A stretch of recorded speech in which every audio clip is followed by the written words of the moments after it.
Hello, everyone, and welcome to the 41st episode of the Umineko Bookclub. Damn, that's quite a lot. That is quite a lot. That is quite a lot. We're getting close to 42. Wow. Who would have guessed? And then episode 42, I'll say, we're getting close to 43. God fucking damn it, what's next? 44? Oh, no. Just we wait till 45. Jesus. Yes. So what have we been up to? Oh, wait, by the way, I'm Pokey, and I'm here with...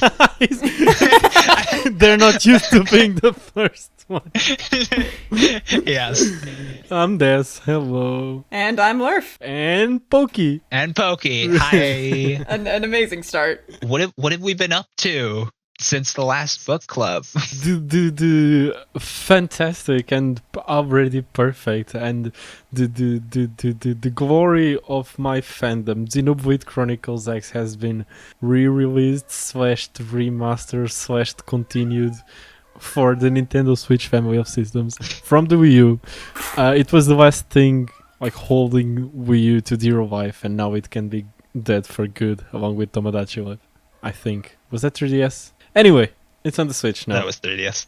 It's on the Switch now, and it is honestly one of my favorite games of all time. And it was so cool. It used to be stuck on a different console, stuck on a console nobody owned, which was bad because it ended on a cliffhanger.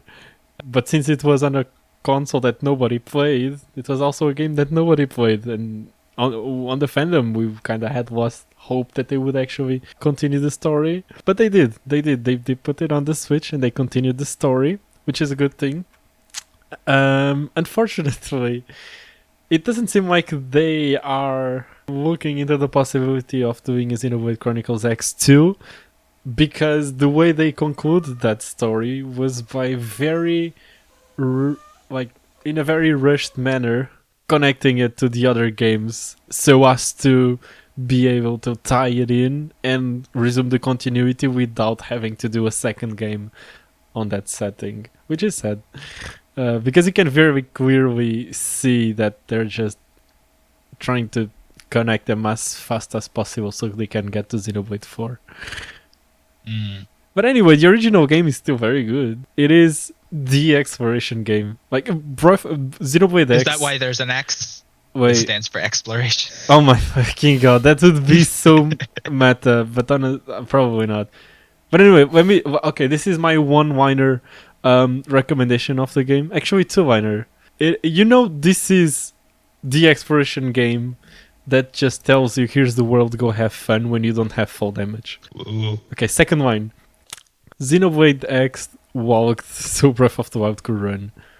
That's all. They're the team who made the world and all that.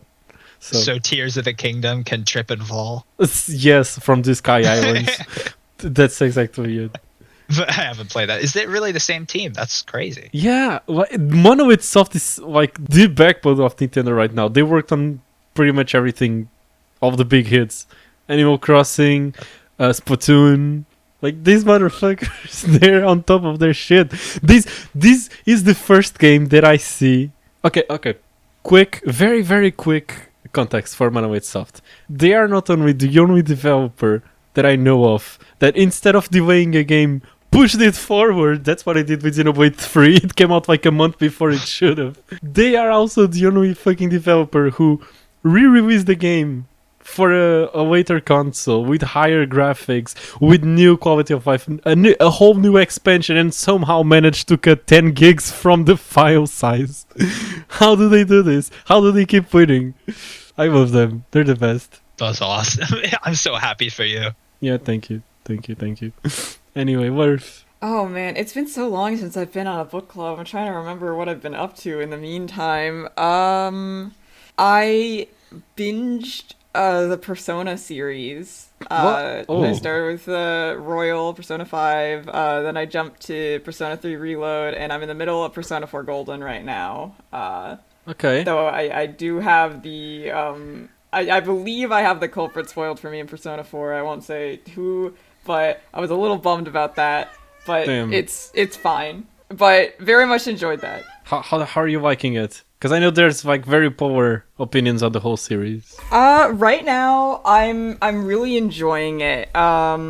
I enjoyed 5 a lot, which is, you know, like I went through it super fast. I loved it to pieces. It's why I kept like being like, okay, on to the next Persona game.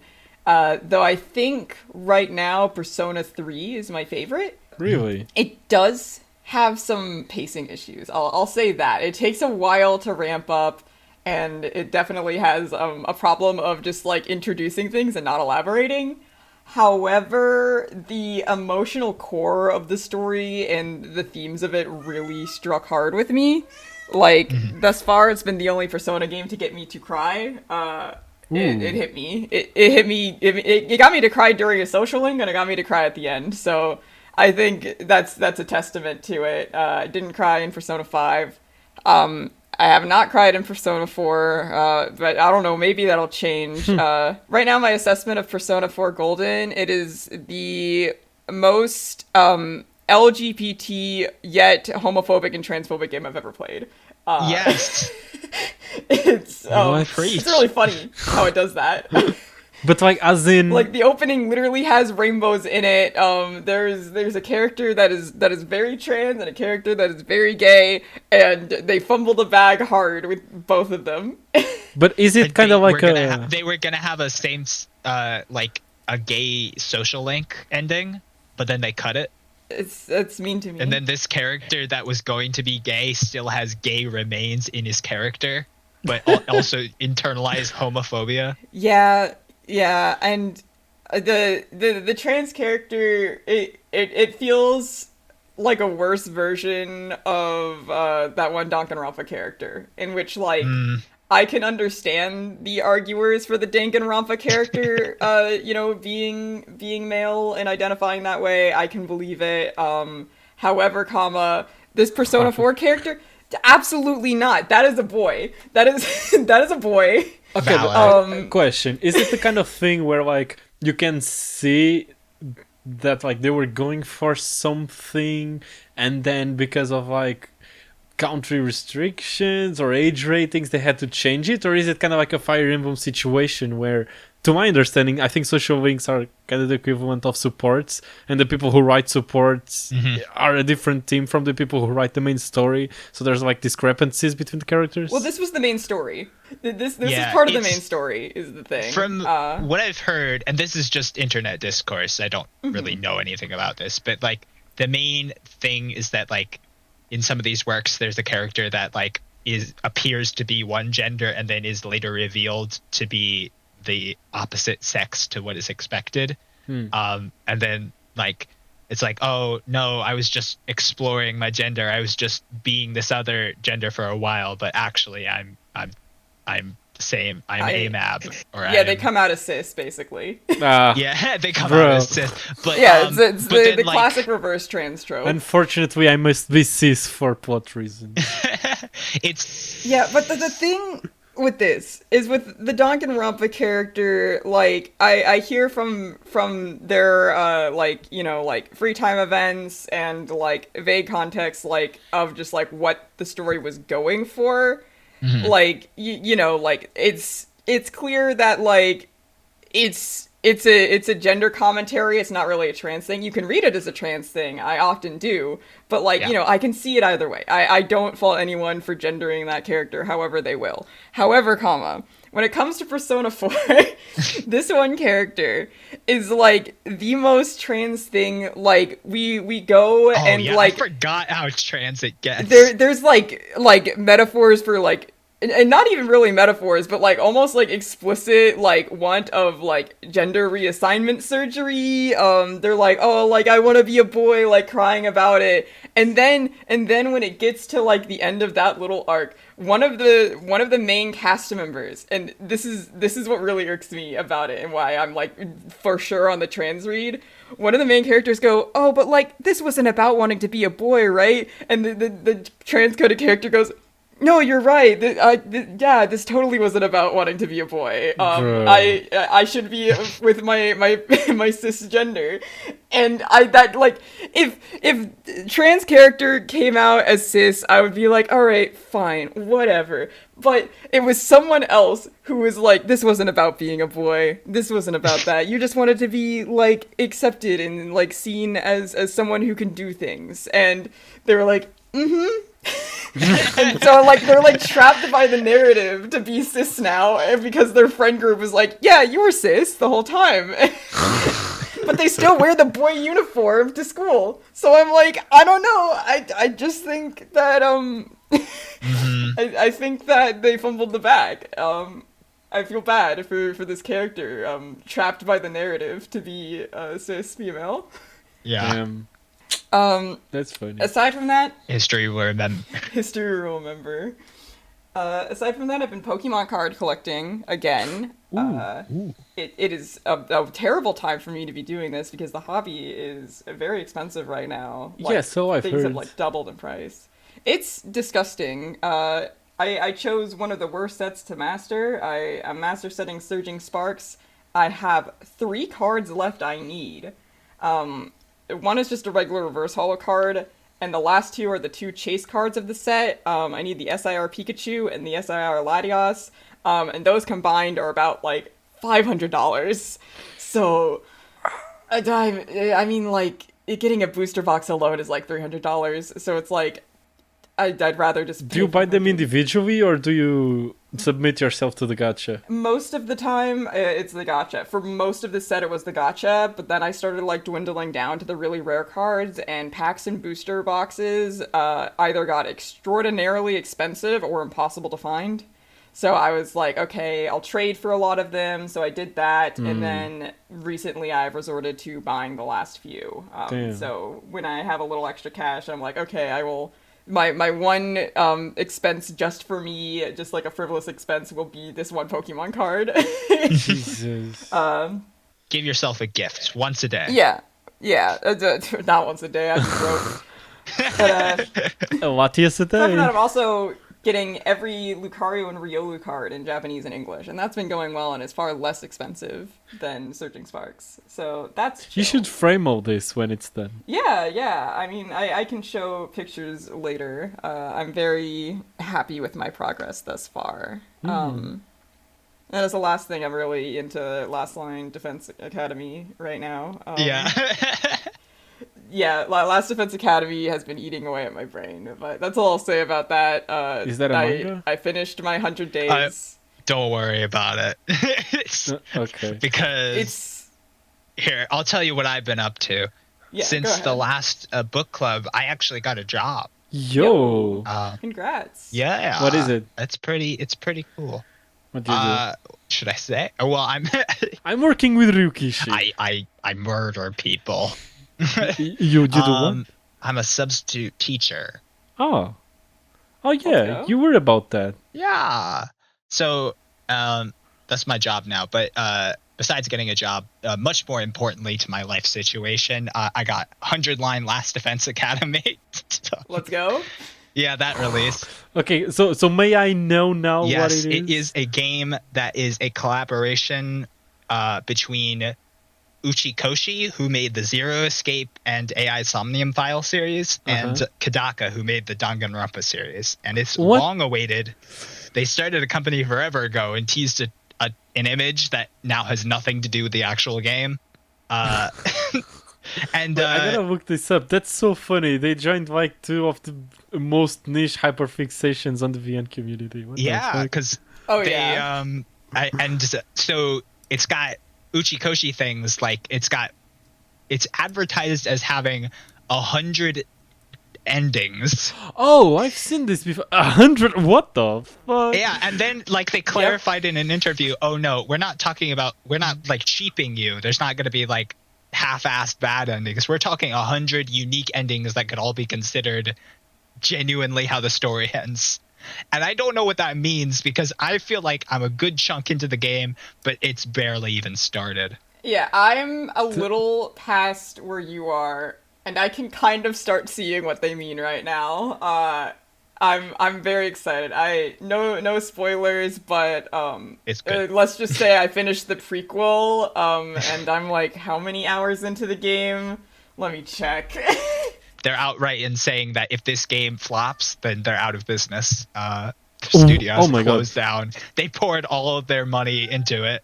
Oh no shit! 100 endings. Yeah. I'm about 34 hours into the game, and I just finished what I would consider the prequel. The prologue. Jesus. I've gotten one ending. That's what I'll say. You truly are reading a visual novel. Let me just say that.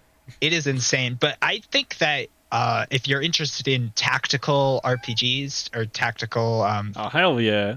Yeah. Mess me with that Fire Emblem. Yeah, it's tower defense combined with a visual novel. It's that good story that we know from Uchikoshi and Kadaka, plus some tactical RPG content, which I don't have as much experience in.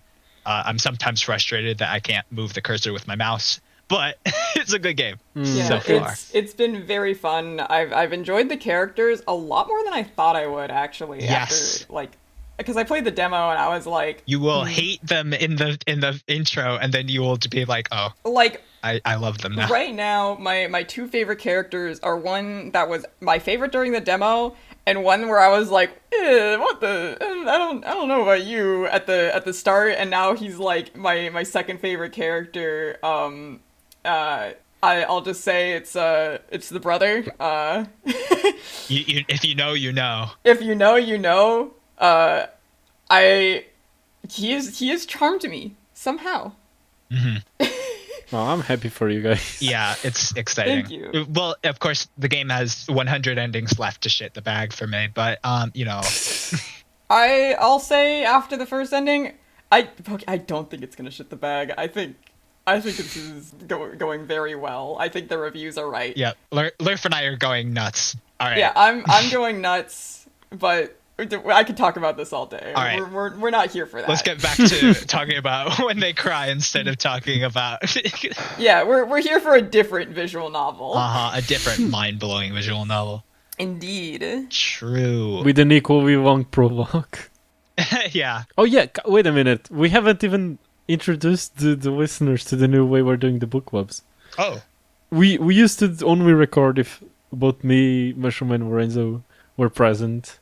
But then availabilities have been kind of messy for the past 2 years, and also the logic behind it was that since us three have nurtured the book club since the beginning, we didn't want it to be recorded without us. But then, like everybody else on the podcast is also giving a lot of themselves to the project, so like it kind of didn't make sense. So we decided, yeah, let's just do this some other way. Let's just record it as we do any other episode. And that's how we're going to do it from now on. Does that make this the first book club ever where Mushroom and Lorenzo are not present? Yeah. Yeah, because I jumped into the podcast midway through, so I still haven't watched your early episodes about episode 1 and 2. That's crazy. Yeah. Yeah. Mushroom said she wasn't that... Like, she was totally fine with not being on this one. She that's what she said. Mm-hmm. Yeah, and then Lorenzo is always chill. Like, Lorenzo would always be like, no, yeah, for sure, go ahead without me. And I would always be the one being like, no, we cannot. The book club ain't the same without you. So Lorenzo is also cool with it. Yeah, I felt bad last episode because Lorenzo had to be quiet a lot because it was actually, like, a big noisy thing happening. And it was, like, he didn't want to talk. But, like, I was like, we want to hear your thoughts, man. So it's like, we want to choose times that are best for everyone. Yeah. Right. It definitely will not be the same without Lorenzo. But it's not like he's gone. Like, he'll still show up. It's not like he's never coming back. Yeah, he's still here. He's just as occupied as he's always been, which was one of the reasons for this change. We sent him to the Lorenz zone. It's fine. Whenever he comes back, he will have accrued a lot more brother lore and city lore. In the meanwhile, I've... at least for this episode, I've taken over the summary duties, which is a job I did not envy. But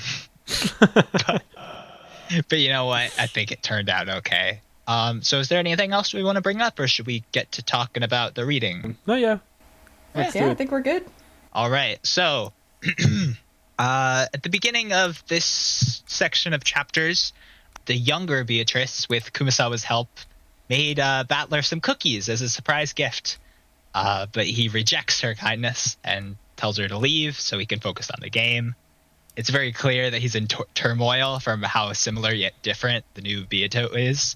Mm-hmm. And so Kumasawa was upset with him, but he doesn't change his mind. He's fantasizing about wishing they were poisoned. It is also a very weird way for Butler to act. We've never seen him act like this. Mm-hmm. He's acting a lot like Kinzo. Right. It's even down to the fact with Beatrice calling him father and being like, no, don't call me that. Yeah. Mm-hmm. Mm-hmm. Very uncomfortable parallels being drawn here. Yeah, very very reminiscent of the Kuwadori and Beatrice. Yeah, who was, I believe the witch lore was that she was a homunculus? I might just be making that up, but I think that was the term. No, yes, you're right. She claimed to be a homunculus. Yeah. So this scene, as we're watching it, having complicated feelings about Battler, Angie is having the same complicated feelings about him being cruel towards Beato. And then the two Beatos are here in the study with Featherine and Miko, ! Angie. Seka. So we get our some helpful piece definition from Featherine. It's like a knife that can be a helpful tool or harmful weapon without any connection to the piece's own will.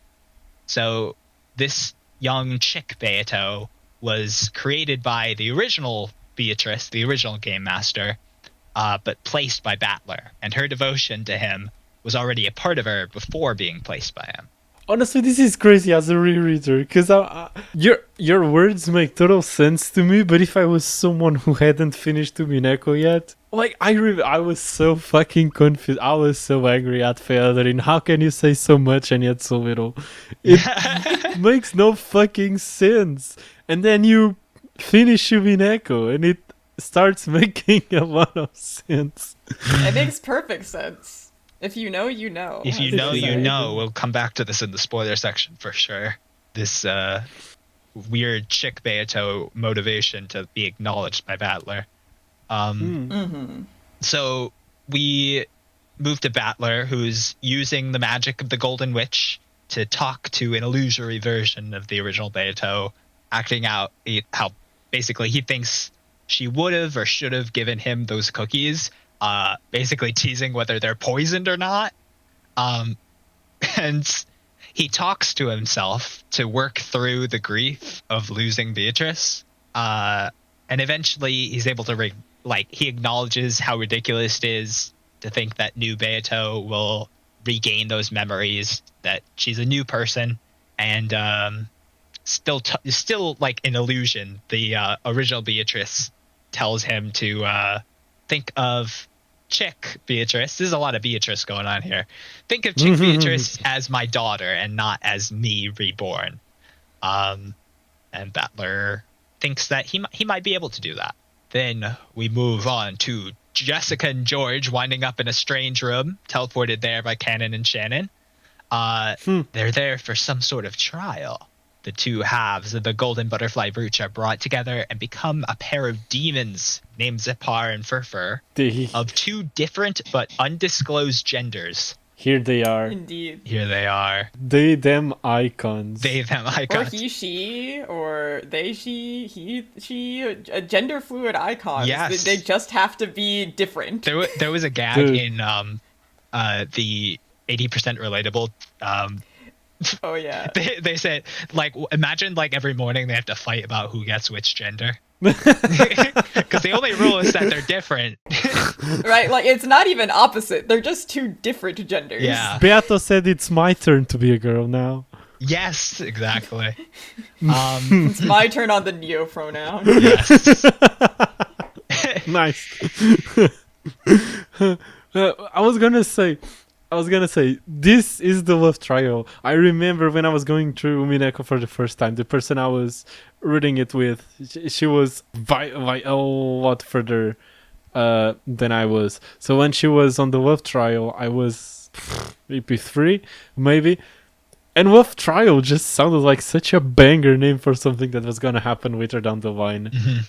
Oh my, wait, I'm not sure if I should reveal this on the episode because it's kind of a golden story idea, but you know what? I can't resist. I had an idea the other day about like, what if there was a story about like cupids and it works like it's a courtroom drama about cupids who try to find a couple, but then like the humans have guardian angels that are basically like celestial lawyers that are like, okay, you cannot pair this person up with that person because of this, and this, and so they have to go to court and argue why the relationship should go through.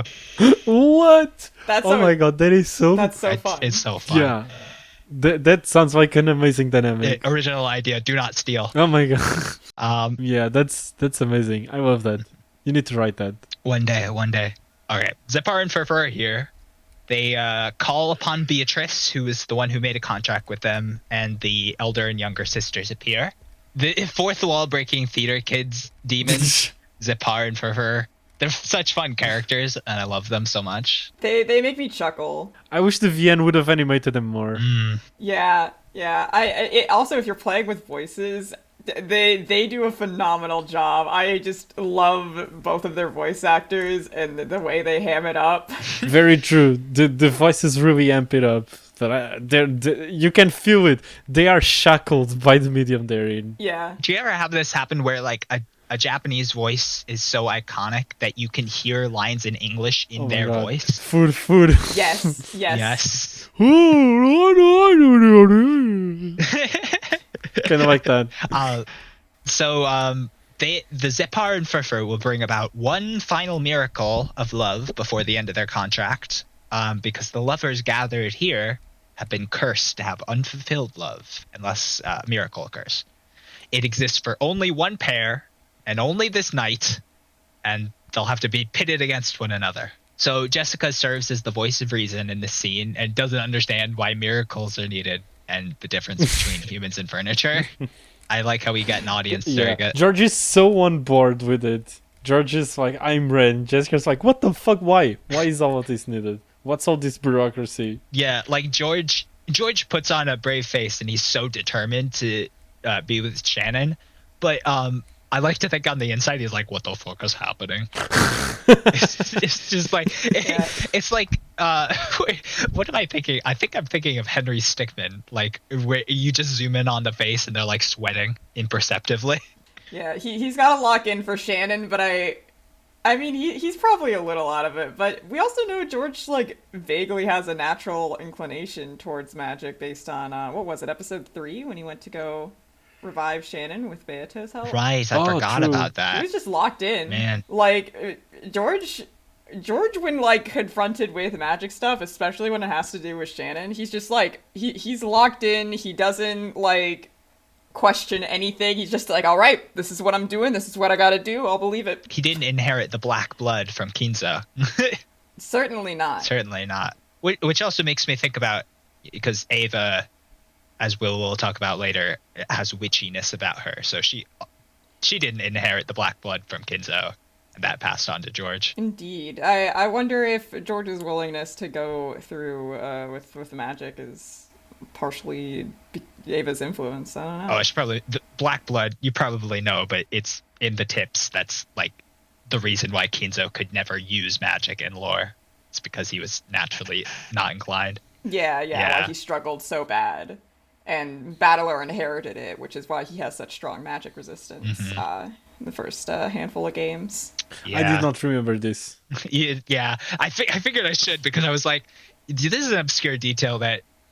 It's because sometimes I just read into lore and I'm like, I just accept it as canon. But like, I mean, it is canon. Yeah, but it's also Shannon. Not necessarily common knowledge. Elder Beto and the demons explain that without the miracle of magic, Jessica's cursed connection with Canon will fall apart, and he'll leave the island forever, never to be found again. But if they obtain the miracle of magic, then Canon will stay on the island by Jessica's side for all of eternity, and Shannon and George will fall apart. And this is punishment for the sin of falling in love with furniture. This is kind of similar to the trial at the end of EP4, except for the very last option they're given. Because at the end of this chunk of chapters, It comes at the end of the chunk of chapters, but it's kind of like still in the context of what they're told here. So they get the options of either to prove their love, to either kill themselves, kill the person they love most, or, and this is where it diverges in EP4, the third option is to kill everybody else on the island. But then on this episode, the third option is just to kill someone else. What the fuck? Yeah. Yeah, true. It's a trial of a different caliber. I will always love that scene, that trial in episode 4. It's just such an interesting look into the characters of basically all the cousins. And I always think in my mind, you know, technically Maria earned that headship. She did. It should have been She her. got full marks. Yeah. But she's not interested. She wants to be Beatrice's successor. She wants to be the ruler of Rokonjima's night. Someone else could be the ruler of Rokonjima's day. You know what? That's fair. That's fair. So Jessica has some doubts about all this magic stuff, wanting to foster a relationship with Kanon on her own. But George, no intention of backing down. And if Jessica wants the relationship to continue, she needs to go forth in the trial. But the same is true for Beato and Battler, as the Elder explains. If Chick Beatrice doesn't participate, then their own relationship with Battler will fall apart. So she also needs this miracle of magic. And they're all resolved to compete in this trial against one another. George and Shannon versus Jessica and Shannon. I just wrote Shannon twice there. Oops. Just rating my notes. Yeah, Jessica's be like, I just want to win. I don't care who I'm with. In other words, in all caps, they all need a lot of love right now. That's fair. You know what? Just go polyamorous and fix everything. Damn, how many ends do you have? I mean, if you hold hands in a circle. And you all share the golden butterfly brooch. Yeah. Yes. Like, Jessica holds Kanon and Shannon's hands, and then George holds the opposite hands of Kanon and Shannon. I have 2 hands, y'all. All of them have 2 hands. All of them have 2 hands. Or, leave George out. So George and Shannon, Jessica and Kanon, and the younger Beato resolve to compete in this trial against one another, doing their best to win, but if they lose, then they'll congratulate the winners. So next chapter, Self-Reliance. Erica's in the guest house with Dolinar, and her bedroom has been written into Battler's game into a place where she won't be able to listen in on people sleeping like she did in last time. This is such a meta play from Butler's side. This is so funny. This is the kind of shit you can only write in Umineko. What do you mean she got nerfed because she was written into a different room? I was just gonna say all of the tape has also been nerfed. It's been debuffed. Erica's seeing these patch notes, realizing her favorite strat is removed. All of the duct tape on the island isn't sticky enough to be used as evidence in locked room mysteries. Oh my god. She has tape dysfunction. You try to put the tape on the locked room door, and then it just falls down. It's like, okay, not everyone can. Don't worry about it, Erica. Sometimes you just can't keep it up. Nice.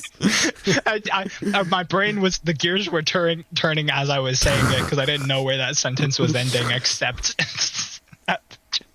All right. Dolinar asks Erica why she hates magic, sensing there's more to it than just enjoying proving people wrong. And after a bit, Erica says, I love you, in a complete non sequitur.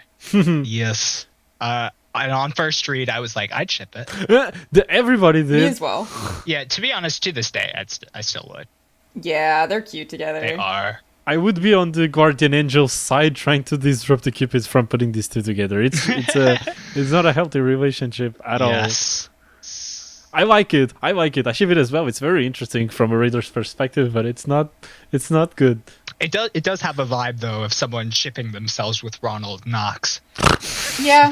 A mystery novel reader. Yeah, I ship myself with a set of rules. Yeah, it's not shipping yourself with the author, but the rules that they made up. But honestly, I'm looking forward to a game called Date Everything, where you date your furniture. So I'm not one to talk. But yeah, this is such a great fucking scene. Whenever I miss Umineko, I just go on YouTube and there's a recording of this that doesn't start exactly at the start of the chapter. It starts when Erika says "I love you," and Jesus, such a vibe. Such a vibe. And it's okay.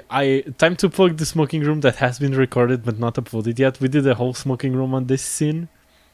Look forward to that. Yeah, it's really good. We talked about Erika's backstory and also a new interpretation of it.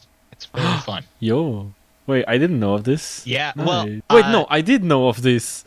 Yeah, I was on it with Mushroom and Horse Fry. Yeah, look forward to it. It completely shifted my understanding of Erika's backstory. It's kind of, once you hear it, you're gonna be like, Jesus, it's been here the whole time and I never noticed it. Mm-hmm. It's good. Basically, in Erika's backstory, she talks about how she was in a relationship with someone, but they split up because Erika suspected that she was being cheated on, but I couldn't find any evidence to prove otherwise. She states that rather than without love, it cannot be seen, it should be because of love, you see things that don't exist, which is quite the line. Yep. Dropping all the quotable quotes. Mm-hmm. But I mean, okay. We did do a whole smoking room, but just quick analysis. Yeah, go ahead. Erika, get all your thoughts out on it. Erika, she's the kind of person who, because of the person she is, she has trust issues. Okay, let's just say that she does not trust anything. Whenever something that is arguably true or arguably false, she cannot trust it. She automatically mistrusts it. So where does that lead her? That leads her to Dvanor, because Dvanor is the personification of the rules, the Nox Decalogue. She's a rule set. You need to play by the rules. You know that whatever is happening is following the rules. You can trust that, just like the Red Truth. That's why the Nox Decalogue is in red. Yeah. So Erika can trust that. That's the only thing she can trust. That's the only thing she can have a relationship with. A metaphorical one, but a relationship nonetheless. So that's why Erika is so buddies with Dvanor. You get the feeling that Erika likes being in the witch world much more than she loved being in the human one.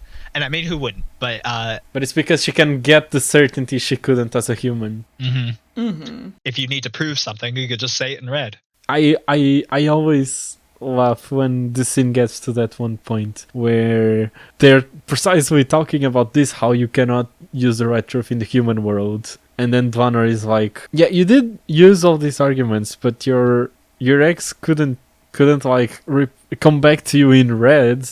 Like, you won't ever know whether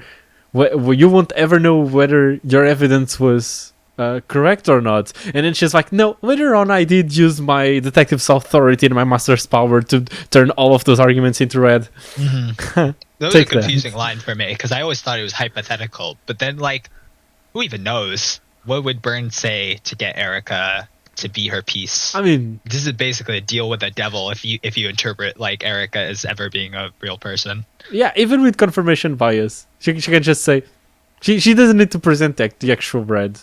Erika just would believe whatever she wants to believe if it like goes along with what she wanted to believe, which is that she was being cheated on. But anyway, I don't think that's the thing that line is referring to. I think it's referring to her own investigation, not the fact whether he was actually cheating on her or not. Right, because I remember... She basically just elevated her investigation to detective's authority status. Like, a detective can walk into a room and... obviously, there are other Nox rules attached to this, but if a detective walks into a room and sees like a red splatter and they're like, oh, that's the victim's blood, you can't say that and say that in red. You can be like, oh, I guarantee that's blood and not red paint because I have the detective's authority and that makes my senses super good and I can say this and not be wrong about it. Yeah, the detective can't be wrong by the definition. Mm-hmm.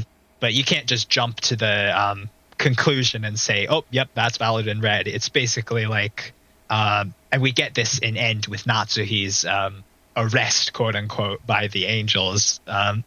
they're like they send her to the trial, and then they assign they write up all these documents proving that she did it, when of course we know in red Natsu he didn't do it.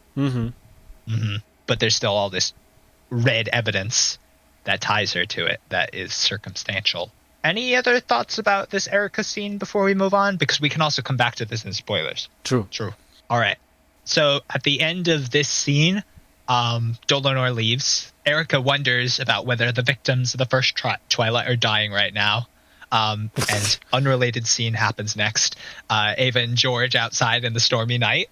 He reveals this is another one of those scenes that I just go back to when I miss Umineko. It's good. It's a very good scene. What do you know? A good George scene. Yeah, I know, They right? happen more often than you'd expect. He has told Ava about his engagement to Sayo, and his mother's pretty pissed about it. And like, so they have an argument about, and George basically says, you just want me to marry someone for your benefit. And we're going to stop talking as father and son and start just talking as adults, because I'm not looking at you as a parent. I'm looking at you as a wall. Speak our minds. Yeah. What was that? In the midst of all this discussion, sometimes I would just stop and think, where the fuck is Hideyoshi? Shouldn't he be here as well? Isn't this a discussion he should be privy to? But, where's your man? Who stole Hideyoshi's screen time? I know you wear the pants in this relationship, but I mean, I think he should be here as well. Not even good enough to murder. Jesus. Poor Hideyoshi. Where's Happy Hideyoshi with that gun? Where is Happy Hideyoshi, and where is that gun? So Ava's like, okay, I'll speak my mind. And of course, the manifestation of that is that Ava disappears and is replaced by the floating Ava Beatrice in her first appearance since episode 3. Yeah, and I want to say it makes a lot of sense, because in this scene, Erika, what the fuck? Ava is laying bare all her most, like, profound goals, like the proving her worth, achieving the headship, proving herself superior to Kraus, wanting to feel validated by her father. All of that culminates into a deep, like, fire that's been burning since her childhood. So Eva Beato comes forth because she's the representation of all this shit that has been burning inside Eva since so long ago. Ava is a very complicated character. She is. It's a really good fight. It's a really good fight.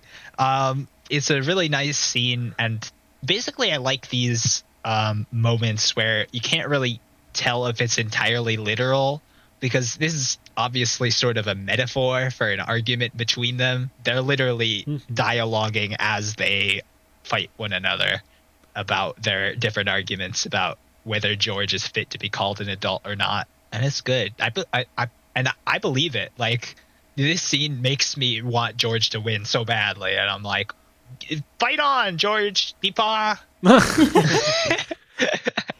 I mean, there's some corny lines there. There was one time or another where I was like, Jesus, Ryukishi.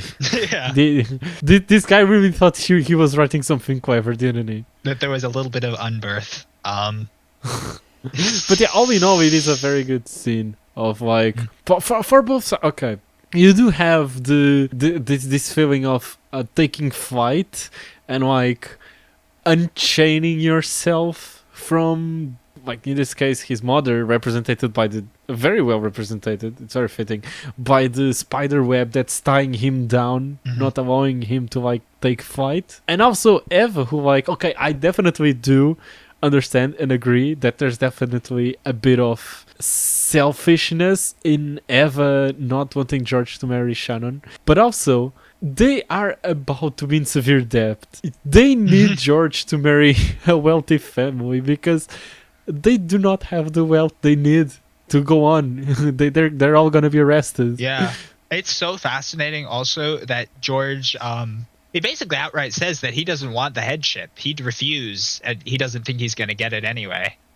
He wants to be like Hideyoshi and basically make his own empire and, like, be rich on his own merits and not count on his inheritance. Oh my god, when he says that, you can feel it on Eva's tone. She's like, oh my god, this motherfucker does not understand the struggles Hideyoshi went through. This motherfucker doesn't know how the world works. Yeah, like you can feel it. God fucking damn it. Go back and listen to it. You can feel it in her voice. It's so funny. Her voice actress, honestly, Jesus. He's living in a fantasy land where effort equals reality, but actually he kind of is. So his effort makes manifest through all this magic, and it's like the trial scene that you mentioned from episode 4. It's a moment where George has like a kingly atmosphere about him, where he really feels like he has fought and earned a right to stand on his own. And also, like, George, dude, like, maybe you should think this through a little bit more. But, like, I mean, first of all, she's 16. Second of all, like, you don't have to throw away your family now. You can talk this through, and you can, like, you don't have to flee the family right now, and you don't have to murder your mother. Yeah. Yeah, I think the most, like, biggest criticism you can give to George here, and, like, he's also being very selfish, because how are you gonna lay all of this to Eva during the family conference? Like, it's your mother, you know how this shit goes. This is the worst day of everyone's year. Like, this is the weekend where you don't want this kind of shit to be thrown onto you. And he just does it. Like, absolutely no regard for whatever is already going through. He's like, no, this is it. The most stressful day of her year. Yeah, no, this is where I'm gonna do it. Yeah. Any more thoughts on this battle? I'm just a big fan. I don't have anything like really constructive to say about it. I just love the whole way it's structured. The womb stuff is really gross. Like the crawl back in my womb stuff. Incredible. I just think it's a really good show of Ava and George's relationship and like the darker sides of it, because we haven't really seen like much of Ava being a bad mom to George, I feel like. Yeah, she is like, she's trying to arrange a marriage. She was part of an arranged marriage. Like, her love for Hideyoshi is genuine, but it's something she had to grow into because it was like, it was a convenient thing for their families. It wasn't something she chose. And so she does a lot of like forcing onto George. Yeah, I feel like we don't really get the extent of it until this fight. Yeah, you know, we also get like more backstory into how impactful Ava was into George's upbringing and how much he learned from her. And obviously she's his mother, but this is a fictional story, so we didn't really know. It's funny you mentioned the womb stuff. It like clicked in my mind. Did you know there was an interview with Uchikoshi and Kadaka where they talk about their approach to death game media? And was it the pregnancy one? I don't know, but basically okay. Uchikoshi says the reason I like to make death games is because it represents our whole life as a push and pull of trying to be trapped and trying to be escaped. And then Kadaka retorts like, coming out of your mother, coming out of the womb, that wasn't a death game. And Uchikoshi turns to Kadaka and he's like, it wasn't for you? They're so funny. But a little side tangent, because the interview that I thought of was the one where Uchikoshi was like, yeah, Kodaka and I had sex and he's carrying my child. I forget where this was, where Uchikoshi's like, yeah, we are having a child together. We had sex. Kodaka is carrying my baby. And we're gonna give birth to it. Kadaka like walking around with a plushie of the mascot from 100 Line, like it's pregnant. Yeah, they're a pair of very silly men. They are very. I don't want to go too far on this tangent, but I also like during the Danganronpa anniversary event, like Kadaka walked out with a Winnie the Pooh shirt, and I was like, yes, so based of him. Yes, King, so based. A good bear writer knows a good bear story. Precisely. Anyways, this fight, very cool. Very interesting things to say about George and Ava. And ultimately, Ava Beatrice is slain by George, completing the first part of the trial. He calls out to Gap, and has her use her magic to lay Ava's corpse to rest in the VIP room, the first victim of the first Twilight. Yeah, about that. Gap suggests laying her to rest in the study, and then George is like, no.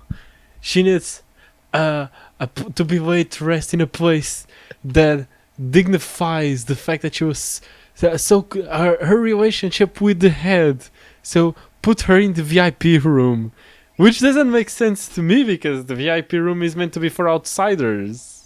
That's not where you put a family member, right? Because I mean, like in terms of like close relationship to the head, like that place is reserved for the person Kinzo wanted to stay here most. And it was never used. I mean, I guess. It is also, it does feel like an insult because the study would be the place. It's a little bit. I know, yeah, that's what I mean. George returns to Zephyr and Furfur's domain. They congratulate him on showing his determination by offering up Ava's life. And Jessica volunteers to be the next person, not eagerly, to be the next person to offer up a life. But we don't know what piece she'll be trying to eliminate from the game board. I said gay board. Is Umineko not a gay board? It is a gay board. But anyways, that is the end of the summary.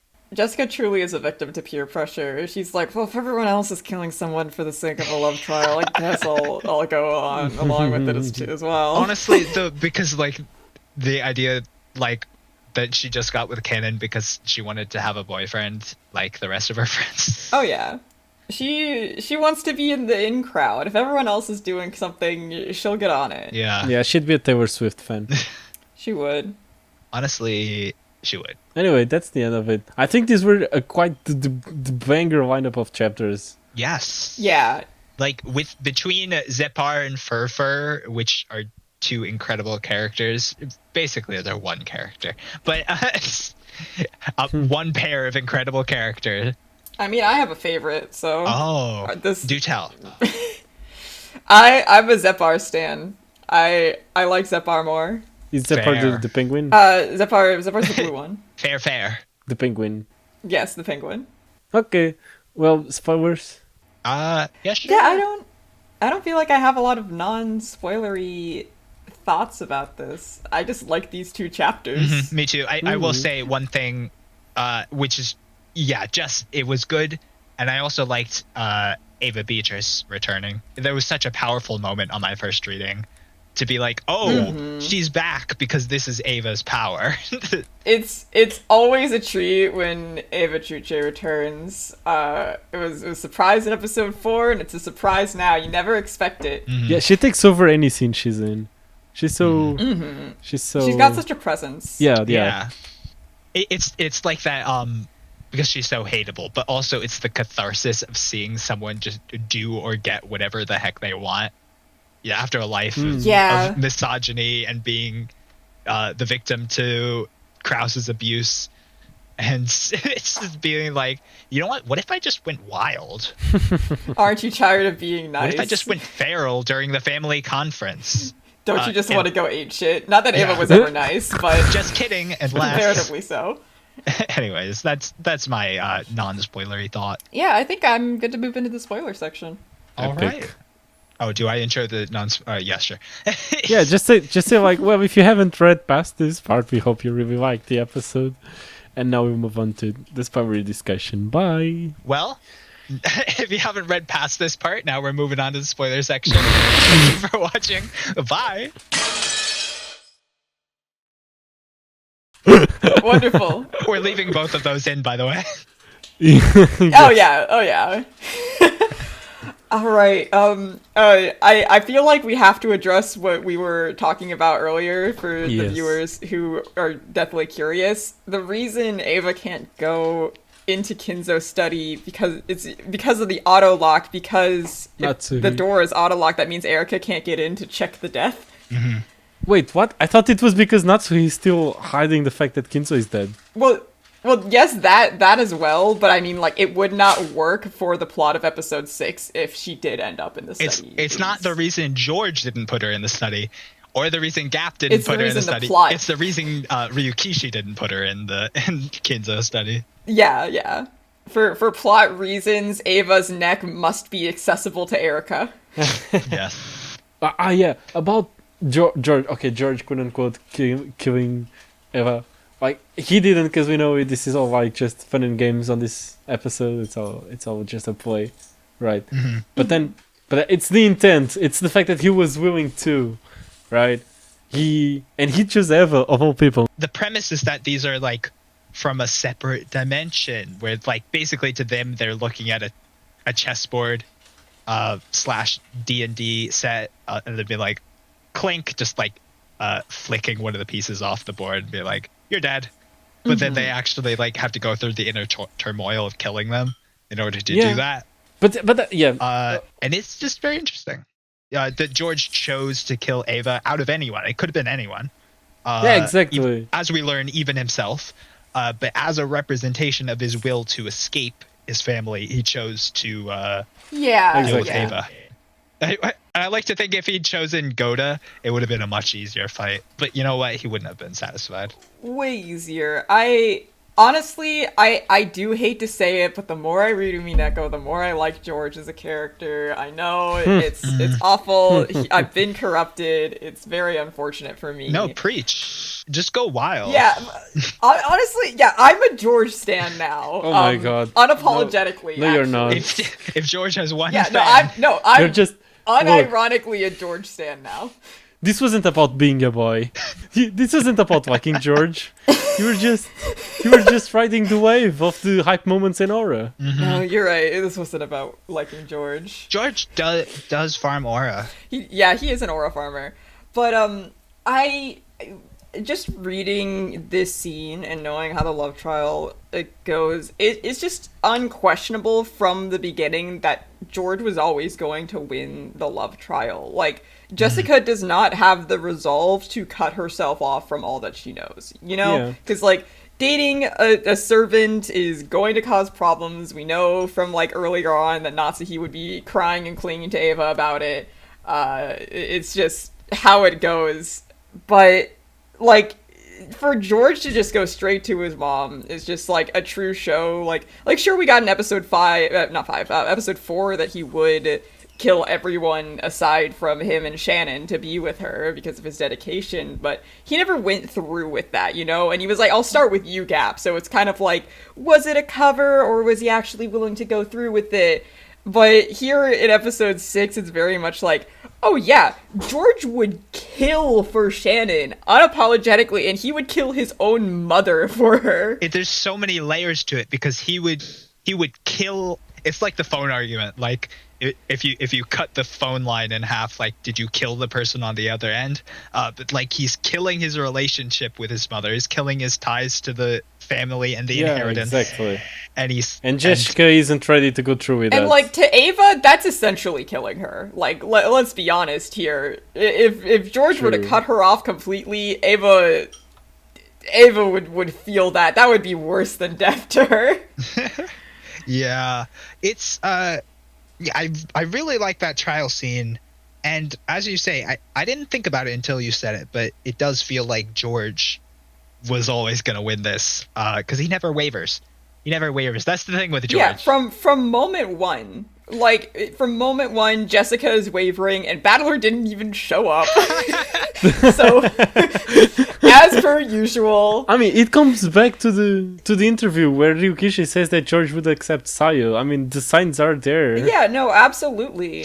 Oh, that is so interesting. Wait, hold on. I really want to talk about episode 4 trial real quick. Yeah. But I really like to imagine that, just like how this trial is sort of a metaphor for them trying to overcome their difficulties and achieving this relationship, I like to imagine there is some truth to the way that each of the characters answered, Battler and Maria included. I mean, pieces can only react in the way that the character would, right? But also, like, as far as quote-unquote what really happened on Rokonjima in that version of the tale. And, like, so Sayo goes to each of these people, and then maybe not in person, but reveals herself and is being like, okay, you have to choose. In order to save 2, give up 1. You, me, or everyone else. And so Jessica's answer is, I am not giving up on you, Sayo, and I am not giving up on everyone else, my whole family. So I'd give up myself, but I'm going to fight for it.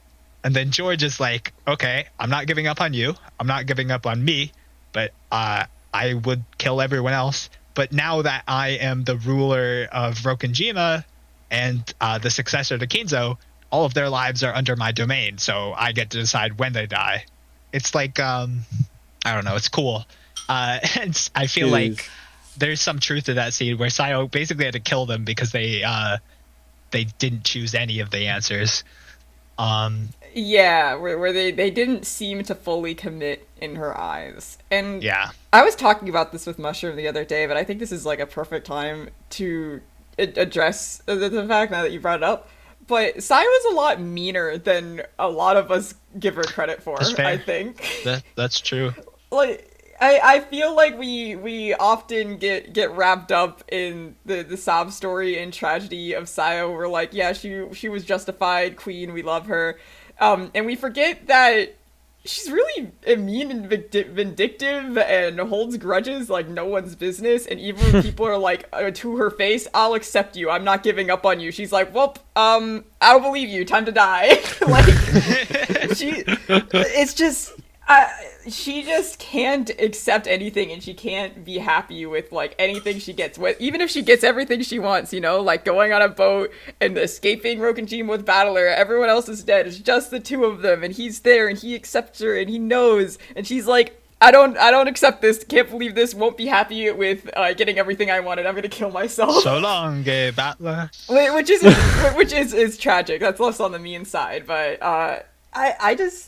I don't know, man. I've been thinking a lot about Sayo lately, and I don't know. I've been thinking about Sayo. I've been thinking about George, and she's kind of like the opposite of a witch of truth, because witches of truth die when they find out the truth, because the journey to the truth was their whole existence, and they cannot handle the truth. And then Beato is the opposite. She dies just before reaching the truth because she doesn't want to know the truth. She doesn't want to know. Yeah, she doesn't want the confirmation because she's terrified it'll disappoint her. But in doing so, she just callously kills off people and disregards their feelings about it, you know? Which is kind of in line with the endless title. She doesn't want an answer.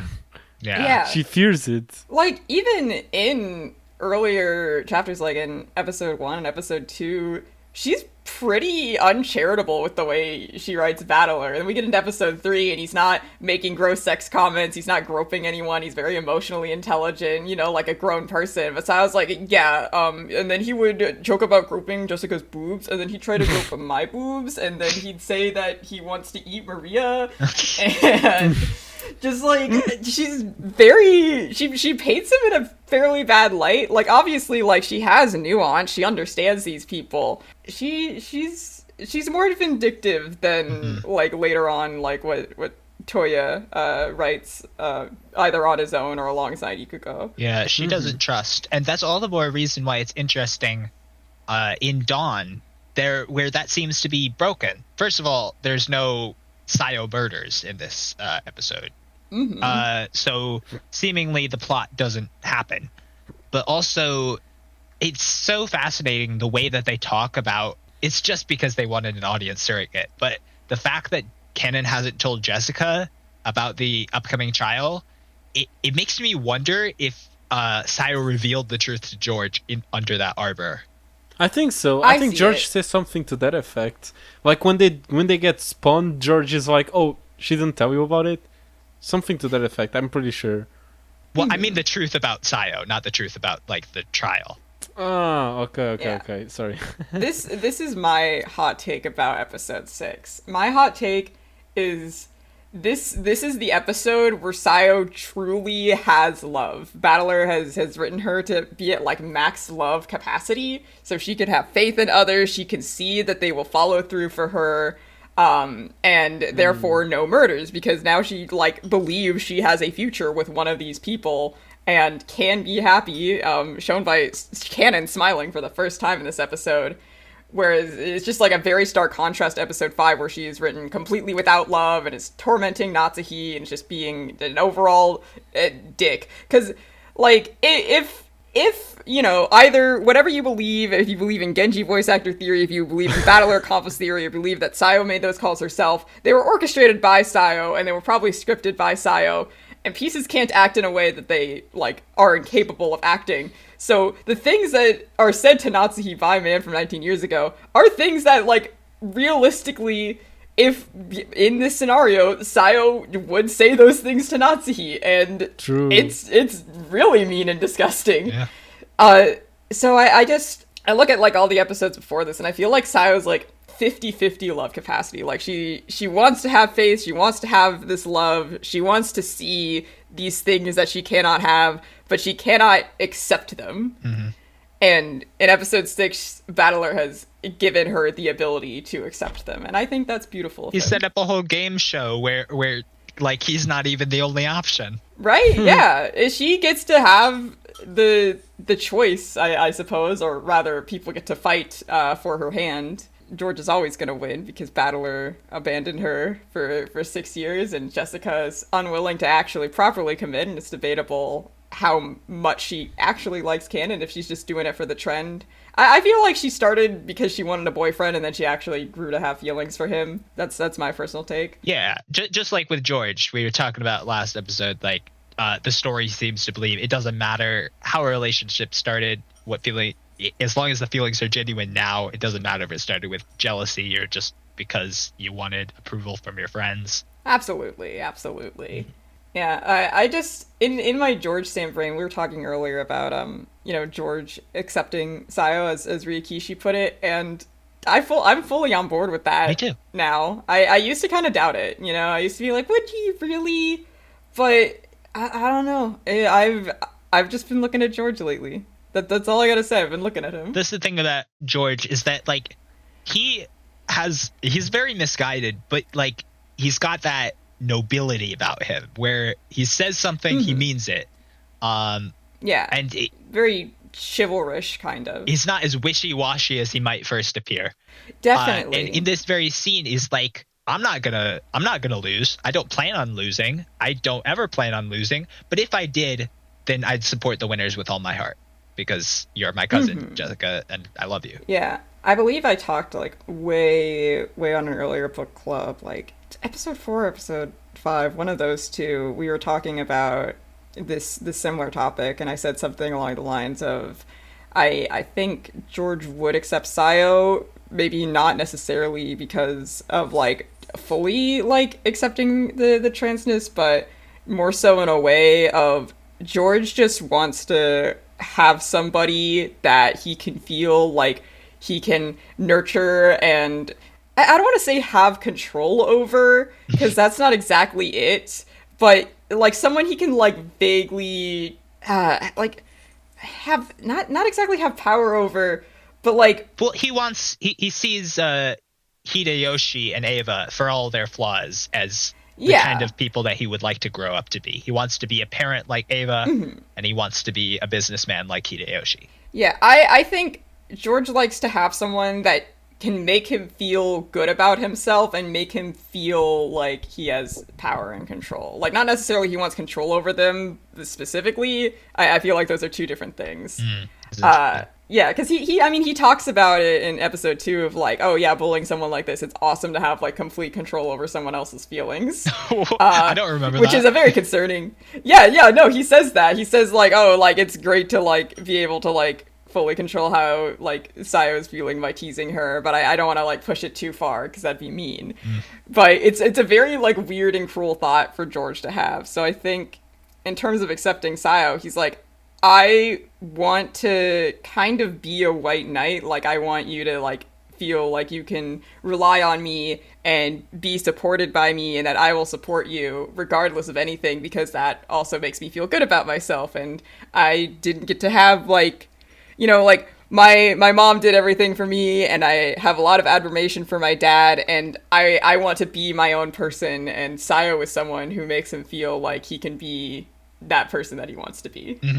regardless of how Sayo identifies or what's in her pants. Yeah. Girls. It's also funny. I mentioned almost offhandedly that I was like, is George asexual? Like, and then Horsefly was like listening to the episode and being like, you know what? Actually, I kind of read that. But I can see it. But basically, I think that it's both from the perspective of Ryukishi writing this, and also like in universe, George is meant to be pure. Like, he just loves Sayo for who she is. If they're not able to have children, then he would accept that. If like, that's just I think the kind of person he's supposed to be.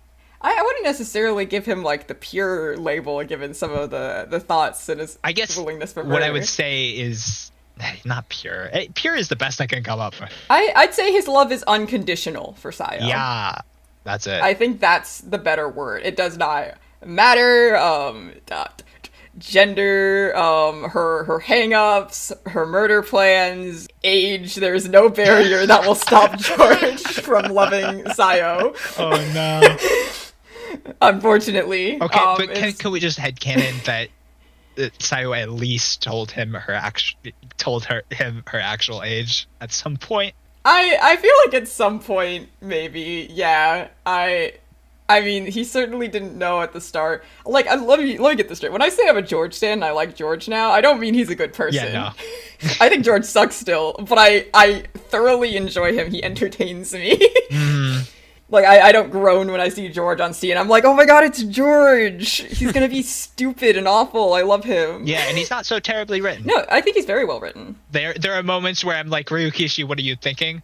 But also, he has these powerful moments. Yeah, I mean, I don't think George is the perfect option for Sayo, but I do think he is the best option, just like objectively speaking, in terms of being able to give her the life that she wants. Yeah, if you choose Jessica, we kind of had a discussion about this before, but in text, this is where I remembered it. If Jessica and Canon get together, Sayo will stay on the island with Jessica, because Jessica's not going anywhere. Mm-hmm. And then George is ready to leave the family and start a house, and is already like plotting to have grandchildren. Mm-hmm. Like that's stability. I've talked about this before. I think what ifs, and I probably worded it very badly there, but in my mind, Jessica is the heir to the inheritance. Mm-hmm. I joked offhandedly Maria would rather succeed Beatrice and be the ruler of the night. Then George wants to do his own thing. And then Battler, in the story of Umineko, actually becomes the successor to Kinzo. But in my mind, it's always Jessica. Like, this is Jessica's house. This is Jessica's fortune. By default, it should be Jessica. Yeah. So being with Jessica means staying here in this place of suffering where you don't want to be. Whereas George means escape. Yeah, and Battler he's unreliable, you know? Like, yes, like, that's her dream guy, and she could probably be herself around him without any fear, without any need to pretend anything, but, like, is he someone that she can lean on? Clearly not, because he left for 6 years, you know? Mm-hmm. Most unreachable grudge ever, but I understand her. So it's just, yeah, George is objectively the best option out of the three options that she has. I do think that even with Jessica, the plan was to leave the island, but Jessica wants to leave the island eventually, but does she have the resolve to? And not only the resolve too, she's also still underage, and Sayo is very clearly at their limit. They need to leave the island ASAP. Sayo the for all time or 1,000 years thing is basically just saying an intolerable amount of time that she'll still have to stay here as canon. Mm-hmm. Rewinding back, so I remember something I wanted to say on the topic of asexual George. My take is George is not into sex, but he's into having a nuclear family. Yes. No, George, like, he would adopt. George is good Christian boy. That's it. He's not pure. Yeah. It's that he's a good Christian boy. Like he would have sex for children and then not have sex ever again. What? No. And in Sayo's case, he would want to adopt. I don't read that. Really? That is... You don't? You think George is a horn dog? He's just normal in that regard, I think. I mean, I mean, I feel like he's good at waiting for marriage, at least. Yeah, but then... Yeah, he explicitly says that he believes in, like, abstinence before marriage. No, yeah, I can buy that George would do preserve chastity, but, like... after that, I don't think... I can see... I don't read him as a sexual. I don't see this bit of headcanon you're building in the last couple of episodes. No, it's also... That's fair. It ties into my... I mentioned this... I headcanon Irie is not straight. Like, I go back and forth between Irie from Higurashi as... Okay, but that I can understand that. Yeah, Irie from Higurashi as either asexual or maybe being gay. Basically, I see him doing uncomfortable things to these underage girls in their maid outfits, and I'm like, what if he just just likes the aesthetic of maid outfits and he's not attracted to these characters?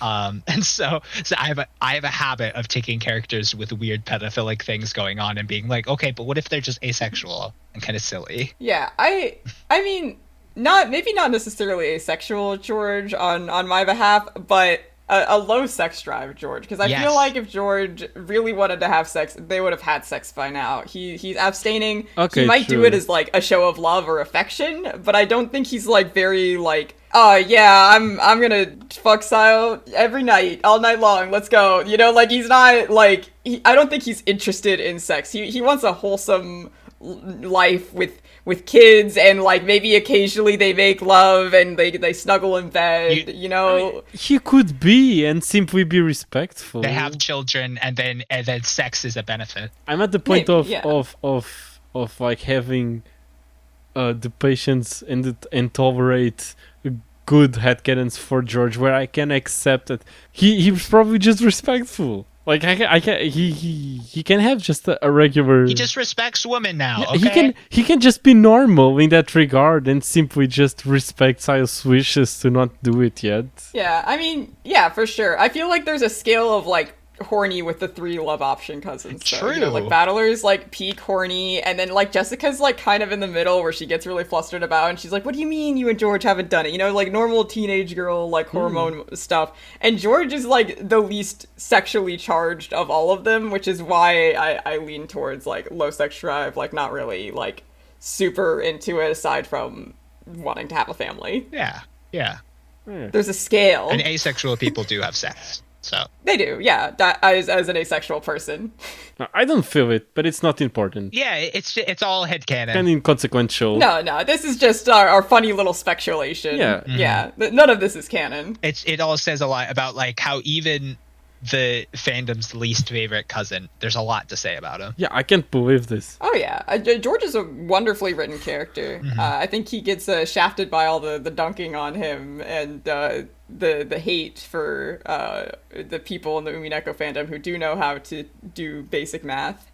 But he is interesting. There's a lot to analyze there. I think maybe this is a hot take. Maybe the most out of the cousins. Ah, interesting. He has given me so much to think about now that I look at him with love. Yeah.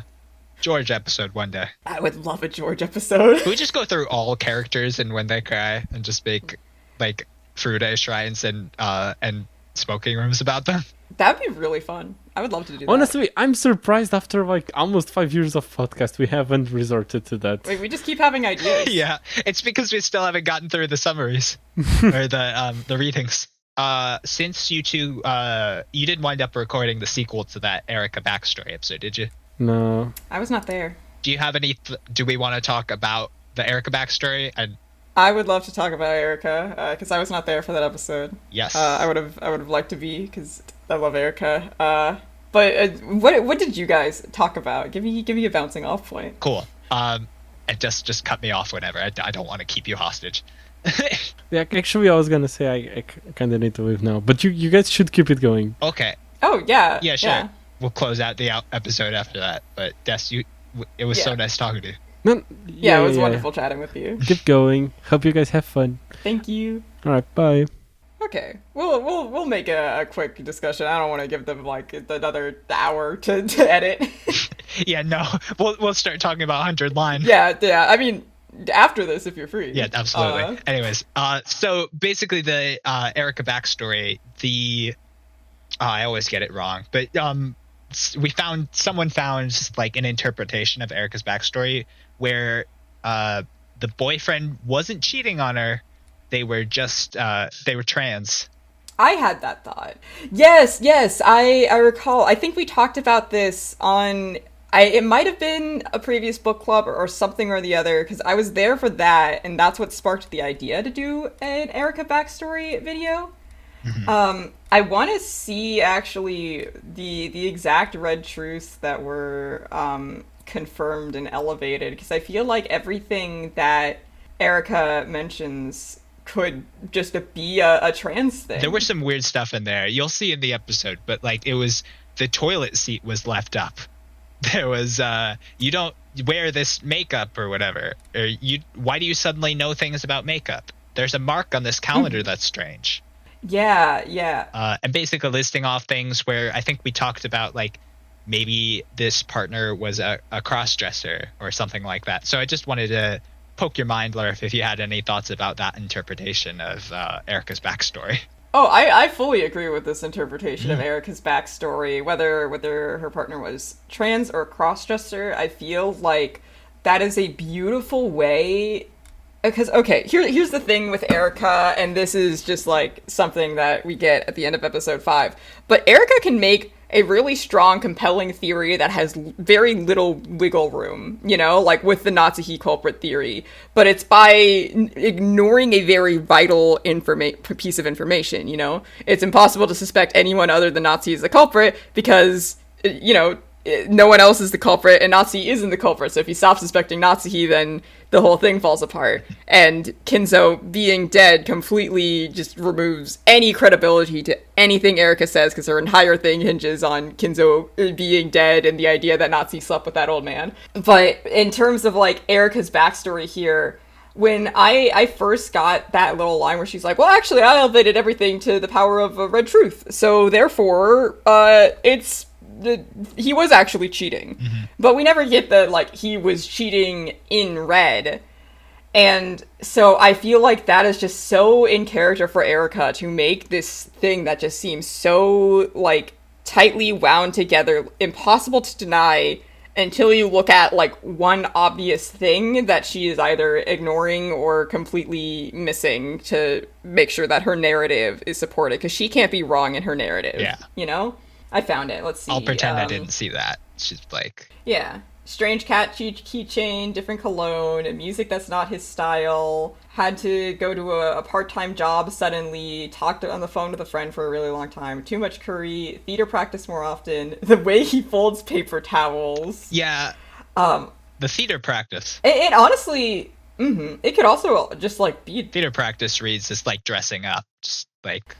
And, like, you know, having a sudden part-time job, you know, like, could be a cross-dressing thing. Also, just talking with your friend on the phone for a long time, or listening to different music, or buying new cologne, or making too much curry is not, you know, actually a sign of cheating. Doesn't mean he's cheating. Yeah, thanks, I've already eaten, doesn't mean he's cheating. Sorry, I was sleeping, he could have been sleeping. Yeah, that's the part. It's like with Erica... The new stuff about cosmetics, he's a theater kid! Yeah, Erica, it could be anything. He knows. But Erica like, because she sees the worst in this situation. It could be anything, but she sees that he might be cheating on her. There's no evidence that he's not. It's a devil's proof. So, also, guess I'll stalk. Receipts and point cards from places he doesn't usually go. To your knowledge, Erica, like, maybe he doesn't go there with you, but maybe he goes there all the time, or maybe this is a new thing. Like, he could be experimenting with his gender or sexuality. Or just his taste. And maybe he's... just his taste. Yeah. Like, he just could be exploring, you know? There's a lot of things that you can say that would, you know, completely deny this cheating allegation. And I think a lot about the way their little fight here ends, where let's see. Oh, it's so toxic. Yeah, Delano is like, despite a lack of proof, I still love you even now. And Erica's like, not a red truth, ineffective. If it was red, that'd be a stalemate anyway, so I would have no move to counter it with, so it doesn't count. Yeah. it's just like, you know, Delhonor has to resign there because Erica's right. Like, there is no winning against her because there is no losing with her. There is no winning against I love you. Yeah. And there's plenty, like Erica says, like, I found a lot of evidence that I loved you and you loved me, but I can't find evidence that you haven't been cheating on me. And that's the thing. It's a devil's proof, you know? Like, you can't, you know, you can't prove that something is not happening. Yeah. You know? There's circumstantial evidence that leads her to believe it's happening, but she can't prove it's not happening because there's no way to just like, she could be missing something, you know? If she's missing it, he deletes, you know, he gets rid of his messages, he has perfect excuses, but there's no way for her to, you know, figure out if they're excuses or the truth. Honestly, rage-bound energy. Oh yeah, 100% Erica's a rage player, for sure. Right. But yeah, I think that's a beautiful interpretation of Erica's backstory, which just goes to double down on this character who cannot have trust or faith in anything and just is constantly paranoid. And I'm like, Erica, who hurt you? You know, like, who gave you these trust issues? And we find out this reading. I mean, no, but like, here's the thing. Oh, yeah, there's probably more to it than that. Yeah, because she went to that extent because she vaguely suspected her boyfriend was cheating on her. I feel like this is very deep-rooted, and obviously we don't know much about Erica or her life, but I feel like it's safe to say that Erica has lived a life of, you know, constantly being worried about things being hidden from her or people lying or trying to deceive her. And it makes her incapable of trusting or loving anyone because she seems just so afraid to be hurt, so she'll decide to hurt others with the truth so she doesn't get hurt with the truth first. All right. Well, I think that about covers it.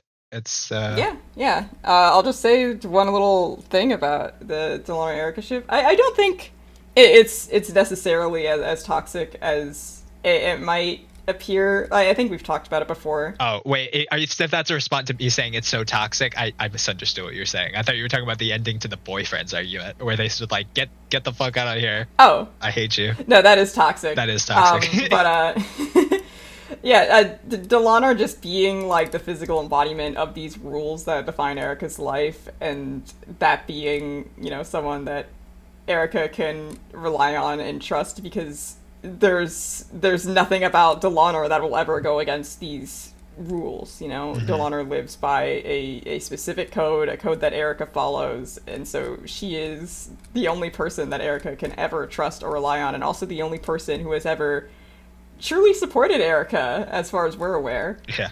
Erica trusts no partner unless they're the embodiments of rules, and she trusts no autopsy report except for a knife. Yeah, which really hurts later on when you get to episode 8, Attack on the Golden Lands, where Delhonor's like, I was wrong, you're pure evil, I have to put an end to you. It's just like, ugh, no. No, my girlfriend. Delhonor believes so much in other people and understanding them. Yeah. But that's a discussion for when we get there. Very exciting. Yeah, I'm happy to elaborate my thoughts on the Erica backstory stuff. Yes, good. Yeah, please watch the upcoming Smoking Room. No idea when it'll be out. I absolutely will. I'm curious to give it a listen myself, and all of you listeners better give it a listen too. Yes, or else. Dun dun dun. Or else. But yeah, I think we're good on the discussion unless you had anything else you wanted to add. No, I think that's about it. All right, we'll close this on out. All right. Well, thank you for watching. Thank you for listening. And thank you for being here with us. Yeah. I think that we're wrapping up. I don't remember how to do an outro. Nah, you're good. I feel like episodes will be more consistent from now on, that we have changed the way the book club is formatted. So hopefully look forward to book clubs that are not multiple months apart in the future. Yeah, we might even finish. Yeah, we might even finish Umineko. So stick around to see that. Yes. Anyway, signing off. See cats do crime. We'll see you next time. Bye. Bye.